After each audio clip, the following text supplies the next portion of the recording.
Gentle and Lowly, the Heart of Christ for Sinners and Sufferers, by Dane, Ortlund. Chapter 12, A Tender Friend. A friend of tax collectors and sinners, Matthew 11:19.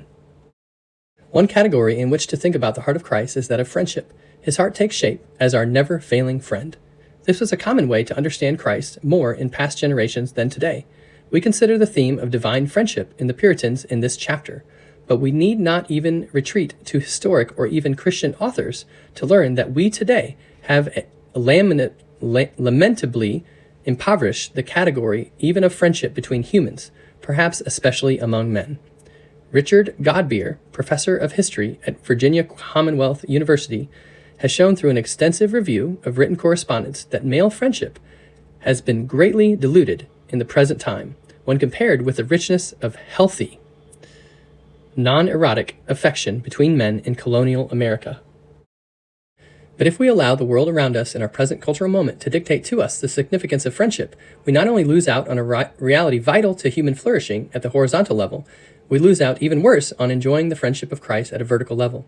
One of the most arresting references to Christ's friendship comes just before the lodestar text of our study in Matthew 11:28-30. In Matthew 11:19, Jesus quotes his accusers as contemptibly calling him a friend of tax collectors and sinners. That is, a friend of the most despicable kinds of sinners known in that culture. And as is often the case in the Gospels, such as when the demons say, "I know who you are, the Holy One of God," Mark 1:24, or when Satan himself acknowledges Christ to be the Son of God, Luke 4:9, it is not his disciples, but his antagonists who most clearly perceive who he is. Though the crowds call him the friend of sinners as an indictment, the label is one of unspeakable comfort for those who know themselves to be sinners. That Jesus is friend to sinners is only contemptible to those who feel themselves not to be in that category. What does it mean that Christ is a friend to sinners? At the very least, it means that he enjoys spending time with them. It also means that they feel welcome and comfortable around him. Notice the passing line that starts off a series of parables in Luke.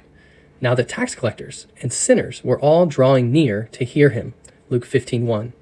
The very two groups of people whom Jesus is accused of befriending in Matthew 11 are those who can't stay away from him in Luke 15. They are at ease around him. They sense something different about him. Others hold them at arm's length. But Jesus offers the enticing intrigue of fresh hope. What he is really doing at bottom is pulling them into his heart. Consider your own relational circle. Doubtless the line of who your friends are could be drawn in varying places, like concentric circles narrowing in to a bullseye. There are some people in our lives whose name we know, but they're really on the periphery of our affections. Others are closer to the middle, but perhaps not intimate friends. Continuing to move toward the center, some of us are blessed to have a particularly close friend or two, someone who really knows us and gets us, someone for whom it is simply a mutual delight to be in each other's company. To many of us, God has given a spouse as our closest earthly friend. Even walking through this brief thought experiment, of course, ignites pockets of mental pain. Some of us are forced to acknowledge that we do not have one true friend, someone we could go to with any problem, knowing we would not be turned away. Who in our lives do we feel safe with? Really safe. Safe enough to open up about everything. Here's the promise of the gospel and the message of the whole Bible. In Jesus Christ, we are given a friend who will always enjoy rather than refuse our presence.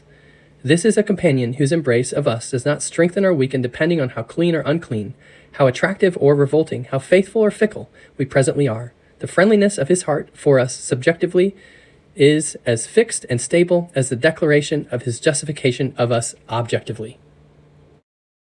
Won't most of us admit that even with our best friends, we don't feel fully comfortable divulging everything about our lives?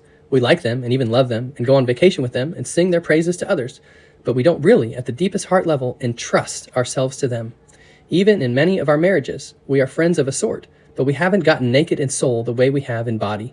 What if you had a friend at the center of the bullseye of your relationship circle, whom you knew would never raise his eyebrows at what you share with him, even the worst parts of you? All human friendships have a limit to what they can withstand, but what if there were a friend with no limit, no ceiling on what he would put up with, and still want to be with you? All the kinds and degrees of friendship meet in Christ, wrote Sibbes. Consider the depiction of the risen Christ in Revelation 3. There he says to a group of Christians who are wretched, pitiable, poor, blind, and naked, verse 17, "Behold, I stand at the door and knock. If anyone hears my voice and opens the door, what will Christ do? I will come into him and eat with him, and he with me. Jesus wants to come into you, wretched, pitiable, poor, blind, naked you, and enjoy meals together, spend time with you, deepen the acquaintance. With a good friend, you don't need to constantly fill in all the gaps of silence with words. You can just be warmly present together, quietly relishing each other's company. Mutual communion is the soul of all true friendship, wrote Goodwin, and a familiar converse with a friend has the greatest sweetness in it. We should not overly domesticate Jesus here. He is not just any friend. A few chapters earlier in Revelation, we see a depiction of Christ so overwhelming to John that he falls down immobilized, 1:12-16.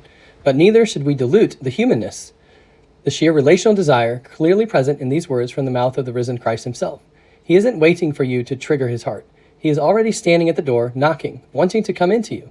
What's our job? Our duty, says Sibbes, is to accept of Christ inviting us. What will we do for him if we do not feast with him?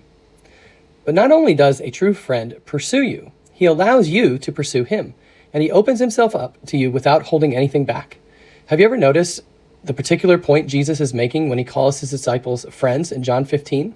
On the verge of going to the cross, Jesus tells them, "No longer do I call you servants, for the servant does not know what his master is doing.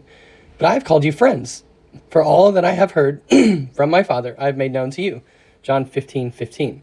Jesus' friends are those to whom he has opened up his deepest purposes. Jesus says that he does not channel over to his disciples some of what the Father has told him. He tells them everything. There's nothing held back. He lets them completely in.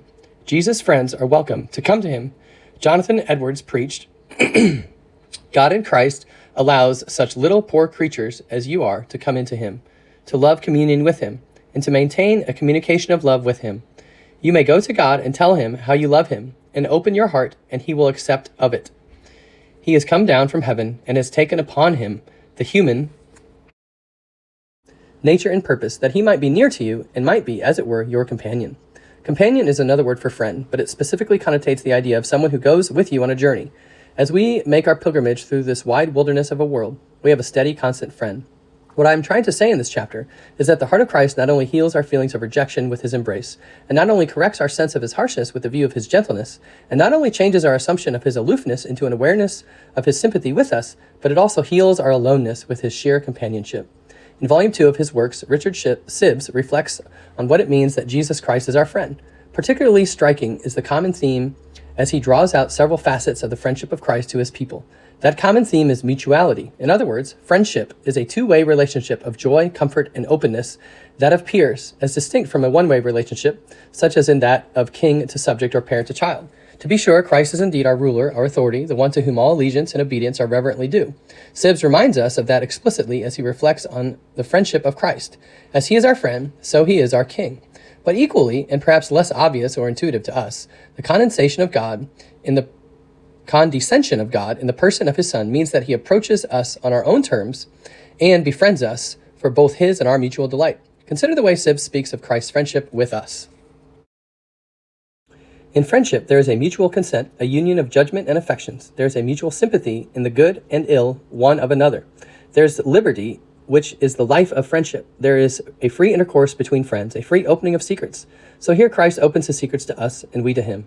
In friendship, there is mutual solace and comfort one in another. Christ delights himself in his love to the church, and his church delights herself in her love to Christ. In friendship, there is a mutual honor and respect one of another. Do you see the common strand? Notice the word mutual, or the phrase one another, throughout these various facets of Christ's friendship.